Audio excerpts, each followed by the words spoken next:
So good day, friends. This is Dr. Bob Hamilton, and as you know, you have tuned in today to the Hamilton Review, where kids and culture collide. Before we get too deep into this conversation, I want to say thank you to everyone who's tuned in. It means a lot to me, and I appreciate your confidence. And hopefully today's conversation will be meaningful, especially for the people who live in Southern California, because we have been going through a lot of trauma in this community over the last month. Exactly a month, as a matter of fact. So today is a great pleasure to welcome to the Hamilton Review Dr. Michael Jerrett. He is an internationally recognized expert in geographic information science for exposure assessment and spatial epidemiology. He's also a professor in the Department of Environmental Health Sciences at UCLA's Fielding School of Public Health and the Jonathan Fielding Chair in Climate Change and Public Health. I could go on, but if I gave you all of the accolades of Dr. Jerrett, we would have zero time to talk with Dr. Jerrett. So just want to say, Dr. Michael Jerrett, it's such a pleasure to have you today on the Hamilton Review. Thanks, Dr. Hamilton. It's really a pleasure to be here on your podcast. Thank you so much. So listen, here's why I've asked Dr. Jerrett to come on, because he's an expert in dealing with natural disasters like wildfires, and this is very much on the minds of pretty much everybody in the Los Angeles area in terms of those who have been directly impacted by the fires, and also those of us in the community who are dealing with the ash and the fallout from this conflagration, which is really pretty substantial. I can tell you just personally, Dr. Jerrett, that in my home, we were utterly, and I live in North Santa Monica, it was like a snowstorm of all of the ash and everything was just falling all over the yard. You know what I'm talking about. There was a lot of debris in the air as well. Of course, it was very, very smoky after and during and even after the wildfires were done. So there's a lot of questions that I'm getting from my patients. And first of all, I just want to just kind of ask you, before we actually get into the nuts and bolts, how did you end up in this field? Yeah, I guess, oh gosh, it's probably 28 years ago. I did a postdoctoral fellowship at McMaster University in Canada. I'm originally from Canada, in medical geography. And I'd done a lot of spatial modeling before then, and this gave me an opportunity to apply it to exposure and health problems. And McMaster University is in Hamilton, which at the time had one of the biggest steel mills in North America, and it was a massive source of pollution. So I did a lot of my first studies there. And then later I was a professor at UC Berkeley, and I went on to study wildfires with a graduate student, Colleen Reed. Uh, all of our great ideas as professors often come from our graduate students. So she really wanted to study climate change and health, and we focused on wildfires, and we started collaborating on that probably, I don't know, 17 years ago now. And I still work with Colleen. She's now a professor at University of Colorado Boulder. Yeah. Well, I mean, definitely we're here in California. We have fires all over the place. I'm thinking about Santa Rosa. I think about, certainly Paradise, California, which was a horrific fire, and all of these fires, a big, huge fire a year or two ago in Northern California, up in north of Roseville. So Santa Rosa. And so we've had our share of fires throughout California. Southern California, we routinely have fires in San Diego County, here in LA. I don't remember, though, Dr. Jerrett, a fire in the Los Angeles area that has been this devastating. I know you've been here for a while. Any thoughts about that? Yeah, this was particularly devastating because it was so close into the city and where a lot of people lived, and destroyed somewhere on the order of 16,000 structures, killed 29 people, and burned up more than 29,000 acres. Yeah. I think what made this so devastating was the proximity of all the houses and schools and businesses right beside the fire at what we call in the field the wildland urban interface. And what we're seeing, unfortunately, is an acceleration of the fires as a result of climate change that creates these conditions where we get heavy rains followed by droughting and then ignition sources at the wildland urban interface. It's usually a human source now, unfortunately, Yep. either power lines or people being careless with fire or intentionally starting it. And then many years where we probably haven't been on our toes enough about how to manage the risks of fire, particularly for those neighborhoods in the Eaton Fire and Palisades fire area, where it's clear that a lot of the homes were not hardened up to fire, and that many had a lot of vegetation right up against the house, which makes it much easier to burn. That's right. So both the Eaton fire and friends who are not LA aware, that was east of the coast here, is out near Pasadena, a little bit east of Pasadena, a place called Altadena. And that was a gigantic fire, and that did burn down into the community big time. And Pacific Palisades, which is closer to where I'm at, here in Southern California. It is near right, a little bit south of Malibu, although the Palisades fire actually touched substantial parts of Malibu as well. Um, and it literally destroyed the entire community of Pacific Palisades. I think that I was just talking to a mother a minute ago, I mean honestly 5 minutes ago, who lost her home, and she said that she went back earlier this week, and she said there's nothing there. I mean, Yeah. it's all shambles and debris and ashes. So this is this is something unprecedented that in my memory, and we are feeling the sadness. We're mourning in Southern California for those who have been impacted directly. So you're a specialist in looking at the environmental aspects of this. I'm getting a lot of phone calls from people regarding certainly those whose homes have burned. So the idea of returning to the burn areas and what do you do, and certainly for those of us in the community, the air quality. So can you speak to these issues, Dr. Jerrett? Yeah, definitely. During the event, which began on January 7th, um, we were out measuring air pollution, and we're still waiting on lab results for that. But what you can see is that there was a lot of carbonaceous species in the air. So a lot of black and brown carbon from the fires. When we look at the monitors where we had them arrayed indoors and outdoors at different distances away from the fire, we can see that those that are outdoors are really, the filters are very dark. They're among the most impacted I've seen in my career. So I expect we're going to find a lot of air toxics that were in the air. We do have a few sites through the federally funded Ascent Network that we're monitoring for metals. And then the South Coast Air Quality Management District had one site that could do metals analysis. We see big spikes there of arsenic and lead, probably as a result of the combination of the structures burning, but also a lot of the metal elements are in the soil or they're in the trees themselves. So when we get this large amount of burning close into millions of people, we're pretty certain that a lot of them were exposed to high levels of toxic metals. Yeah, And the metals are neurotoxins. Some of them can be, and we don't have any monitoring data on this yet. We're trying to get it. Some of them can be carcinogens. So chromium-3, when it's in the soil, is harmless, but under high intensity heat, it converts to chromium-6, which is a known carcinogen for humans.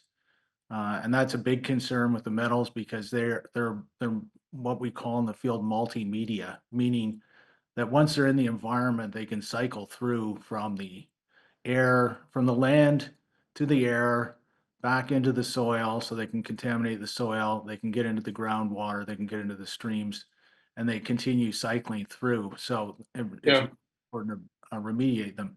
The other big concern during the fires was volatile organic compounds.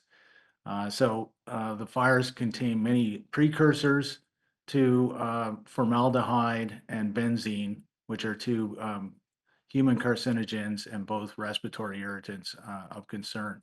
We don't routinely monitor for any of these substances, so we don't have a good understanding yet, and we're really working with our partners at UC Davis and the University of Wisconsin that have big labs to analyze this to try and push them along to get that information out there. But suffice to say, from what we know from other fires and from the preliminary data on this, that there was a lot of toxic exposure that covered areas would have had millions of people exposed. Now, as we go closer into the fires, there's higher level of uncertainty there because we don't have as much experience with these fires that burn thousands of structures. But people that were very close to the burn zone were probably getting a lot of these exposures in an enhanced way, depending on the direction of the smoke plume. Yeah. You're talking about people who stayed and fought the fires directly, who were They even fought literally the fires, they were breathing that smoke. that's right, or people that were very close to the evacuation zones, but were not ordered to evacuate whenever they were under warning. So they would have probably had very high doses of smoke exposure as well. Yeah. Concern that you, What about the people who got out? I mean, obviously we smelled smoke. There was smoke in the air. I would say if you're a mile or two away, what does that look like in your mind? yeah, well, I guess I live, about 4 miles away from the fire and just on the border between Santa Monica and Venice. And that, certainly the monitors we put up at my house were showing very, very big impacts from the fire. A lot of it was dependent on the plume direction, the plume height. So Yeah, we use satellite images to look at where the plumes went, and we can get a pretty good idea. What we don't know yet is how many of them touched down and where they touched down. So there were, I think, on the second day of the fire, I could see a lot of smoke plumes, but they were all above my house, and we weren't reading it, any unusual levels. The third day, it dropped down, and we really got pummeled with a lot of smoke and ash. And then the ash continued throughout the first weekend, the same way it did in your case, where there was a lot of transport, and it was really looked like it was almost snowing ash. yeah, yeah. No, it was incredible. So that brings me to another question. The ash falls to the ground. The ground. I mean, in my yard, my backyard, we had ash all over the back porch, and on the grass, and on the cars, and everything back driveway. What do we do about that? And what does that ash have in it? Yeah, those are good questions, and I wish I had the definitive answers for you, but we've taken the ash samples. We don't have the results back yet, but it's highly probable that the ash has many of those same metal constituents that are in the microscopic particles that can penetrate into our lungs. It's deposited over all those surfaces that you mentioned. For people that, you could break it into people that are right beside the fire or in the fire zone, people that might be in that zone that's say up to 2 miles away, and then people that are farther away. So for those that are in the fire zone and their house may have survived, it's very important that they get certified industrial hygienist to do an assessment on their home and their property. And there are tests that they can do by taking soil samples and what are known as dust wipes, tape samples, like looks like a little microscope, but something you put in a microscope, you put it down on surfaces, and they can analyze that with high power microscopes and chemical analyses. For people that are living in that up to 2 mile zone, I think it's still advisable to get testing done if your insurance will cover it, even better. But we're out there now. Our main goal is to try and get that information out to people quickly, where we've done the sampling at these different distances. And then going into the people that are more than 2 or 3 miles away. In those cases, the advice is that you should inspect your property indoors. And if you smell smoke, it probably means you've had a lot of smoke intrusion. If you look around the windowsills and the door stops, and see soot or any residual ash that's come in, that's another indication that your house may have had smoke intrusion. And the problem with that is that once these particles get into the home, they begin to off gas, and they off gas volatile or organic compounds So it could mean that you're going into a home where you have a lot of air toxics that are going to persist for months. So it's important if you see any of those signs, smelling smoke, seeing the door stops or windows with black or brown stains around them, that again, you get that properly tested. Many people will not have that within that, 1 or 2 or 3 mile zone because they may not have been directly hit by the plume. So, Yeah. and then as we get to people that are, 3 miles or farther away, if you are still smelling smoke and seeing that you have penetration, you probably do want to get an assessment done. But otherwise, the advice is to do a lot of surface cleaning with um, a wet cloth. Soap and water is fine, and to wear an N95 or KN95 mask that's properly fitted so it's really tight around your face, and to wear plastic gloves and potentially goggles while you're doing the cleaning because Okay. the ash can irritate people's eyes as well. And then to do all the surfaces and then outside to use a hose to hose it down. Right. Now, what about the air filters that were, these are air filters we're buying from the drugstores. Are they capable of, getting some of these volatile organic compounds, which you refer to the VOCs, out of the air? I mean, because we have put these air filters in our home, certainly in our pediatric office here. Is that just window dressing, or is that actually effective?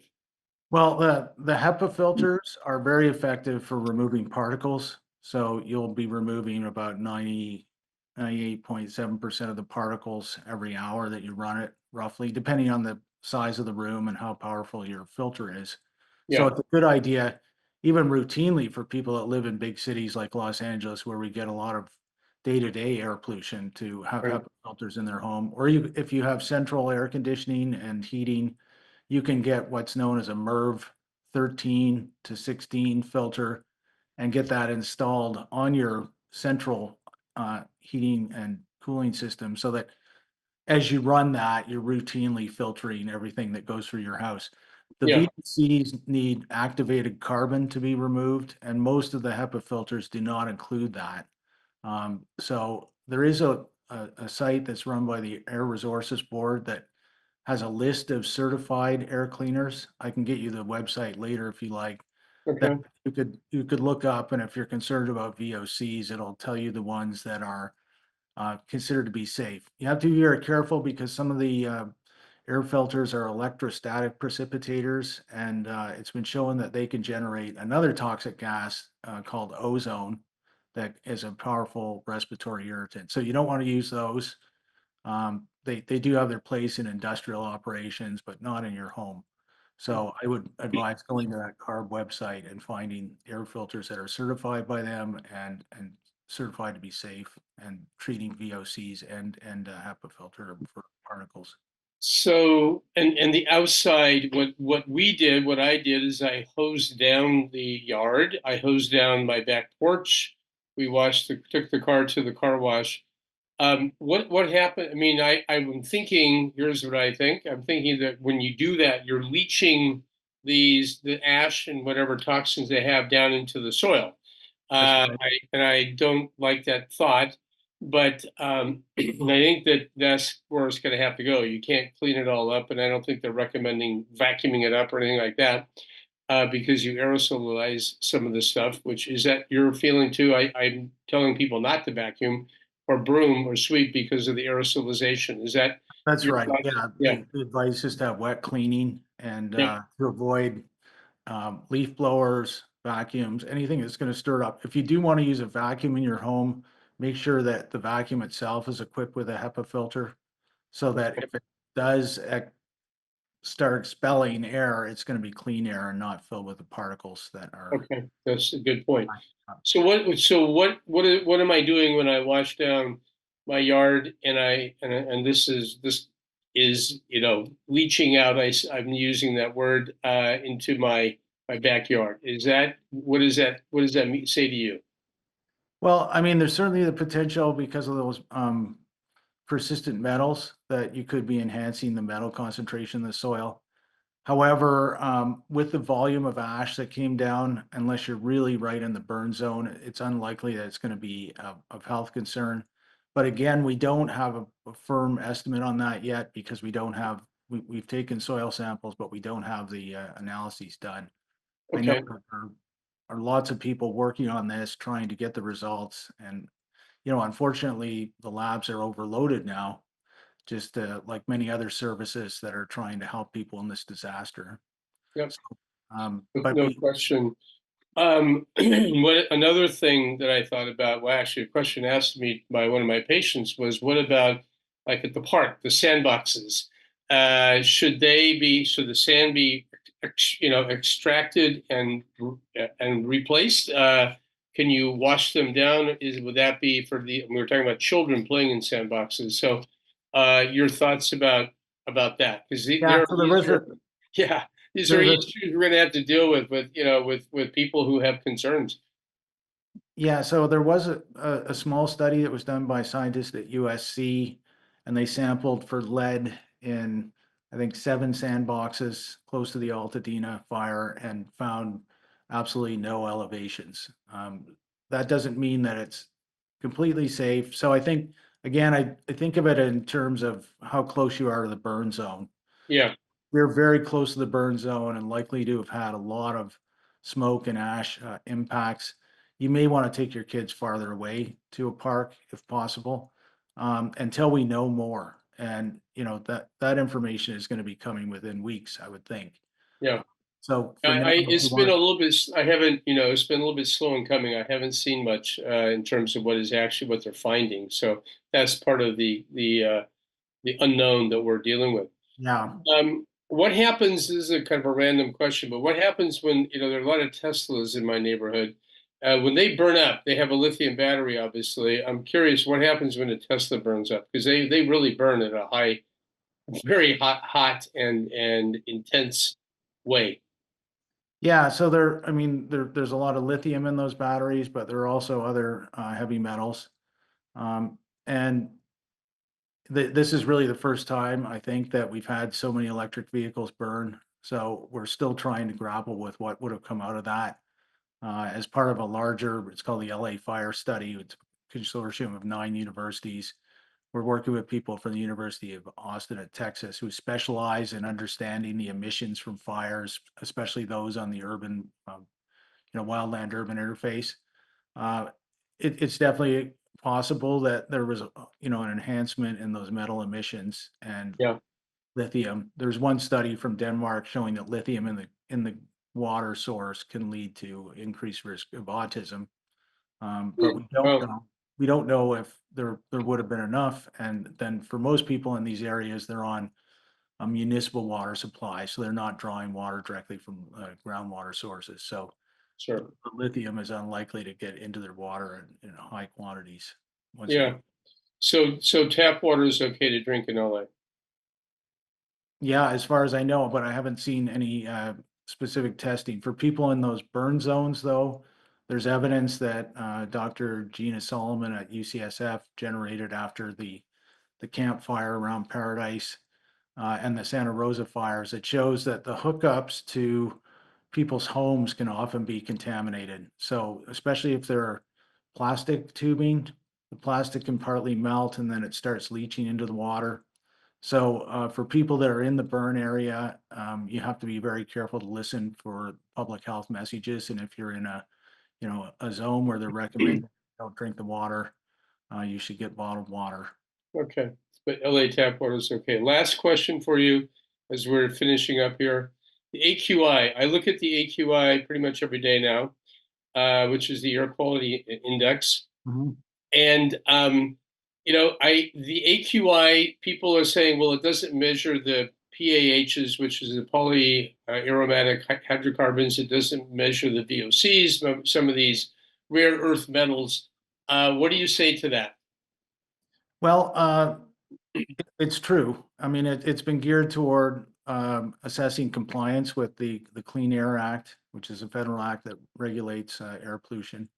and it measures 5 pollutants. The ones in Los Angeles that are usually driving that index are fine particulate matter, so very small particles that are microscopic and that can go deep into your lungs, into the alveoli, and cause a lot of inflammation and other health problems. And then ozone is that respiratory irritant that I mentioned. So those are the two. Ozone tends to be a lot higher in the summer because it needs sunlight to form. It's a secondary chemical or photochemical pollutant. So the particulate matter is the one that is really driving the air quality index.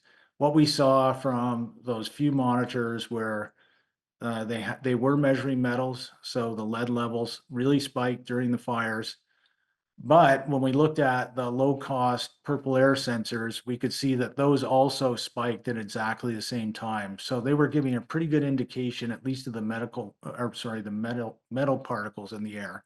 So I think when we look at that, it's true, it's not measuring everything we want, but the biggest determinant of the concentration of most contaminants in the air is atmospheric pollution. So the more that we can dilute those particles and get them to mix into higher levels of the atmosphere, the lower the ground level is for the particles that we're measuring, but also probably for other particles as well. So that's sort of what my colleague Suzanne Paulson at Atmospheric Science at UCLA would argue. And Yeah. I think it's a good argument for a lot of pollution. However, it's still a concern that these metals tend to be really much more toxic per unit of weight. So it might be that if there's a lot of metals, even if it looks low, the air quality is not as good as the air quality index is indicating. But we don't, Yeah. again, we're waiting on results to really understand that. So I am encouraging my families to look at the AQI, and even though I know it's an incomplete measurement, we don't have much else for it to go off of right now. And certainly, if they go outside, they smell smoke. I'm saying stay back inside. Yeah, yeah. Okay, well, listen, Dr. Jerrett, you have been incredibly knowledgeable and useful. Thank you so much for taking your time. I know we have a hard stop right now for you because you have other meetings to go to. So I'm going to be honest and end this conversation right here. But thank you again. Good luck to you. If you get any news about what's going on, you give me a call. I will pass it on to my families. I promise. We will be trying to get that out to medical professionals, public health people as quickly as we can, and to the families that are being affected. Very good. Well, thank you so Good much for luck being in there. your Appreciate. recovery Yeah. from Thank fire. you. I'm sorry. I say good luck in your recovery from the fire and for all your patients. Thank you so much. We appreciate that. So, friends, special thanks to Dr. Michael Jerrett. He's a professor of environmental science over at UCLA's Fielding School of Public Health. And for all of you who tuned in today, thank you as well for tuning into the Hamilton Review. We'll see you in 2 weeks. And until then, be well. Bye-bye. You have been listening to the Hamilton Review, where kids and culture collide. Thank you for allowing us to be a part of your day. Tune in again next week on Apple Podcast. Rate and comment and tell a friend.